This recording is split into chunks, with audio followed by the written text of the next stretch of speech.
খবর 24 সাথে আপনাকে স্বাগত। নতুন নতুন খবর জানার জন্য আমাদের চ্যানেলে চোখ রাখুন। নমস্কার, খবর 24/7 আপনাদের স্বাগত। দর্শক, রামনবমীর আগে সতর্ক পুলিশ। কসবা থানার আধিকারিকদের সঙ্গে বৈঠক পুলিশ কমিশনার মনোজ ভার্মা। উৎসবে কেউ বাধা দেওয়ার চেষ্টা করলে সঙ্গে সঙ্গে ব্যবস্থা নেওয়া হবে। অস্ত্র নিয়ে রাস্তায় বেরোলে আইন অনুযায়ী ব্যবস্থা, এমনই কড়া বার্তা দিয়েছেন কমিশনার অফ পুলিশ। মঙ্গলবার তিলজলা গার্ডেনরি সহ বিভিন্ন এলাকার যে সকল জায়গা থেকে রামনবমীর মিছিল বেরোতে পারে সেই সব স্থান পরিদর্শন করেন সিপি।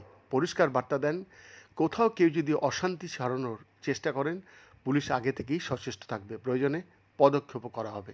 এর পাশাপাশি নজর রাখা হচ্ছে সোশ্যাল মিডিয়াতেও, কারণ হাওড়ার শ্যামপুর এলাকায় যে ধরনের প্ল্যাকার্ড তৈরি করে অশান্তির চেষ্টা করা হয়েছে তার জন্য পুলিশ গ্রেপ্তার করেছে।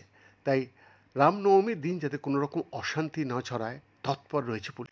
এদিন মনোজ ভার্মা বলেন, কোনো রকম অশান্তি যাতে না হয় সেই চেষ্টাই করা হচ্ছে, আর কেউ যদি সেই চেষ্টা করে আইন অনুযায়ী ব্যবস্থা নেই। ওই অতিরিক্ত পুলিশও থাকবে। সকলকে বলছি, কেউ প্ররোচনায় পা দেবেন না। অস্ত্র নিয়ে বেরোলে আইন অনুযায়ী ব্যবস্থা নেওয়া হবে। কেউ যেন এটা ভুল ধারণায় না থাকেন যে কোনো অ্যাকশান নেওয়া হবে না। বৈদ্যনাথ দাসের রিপোর্ট, খবর 24।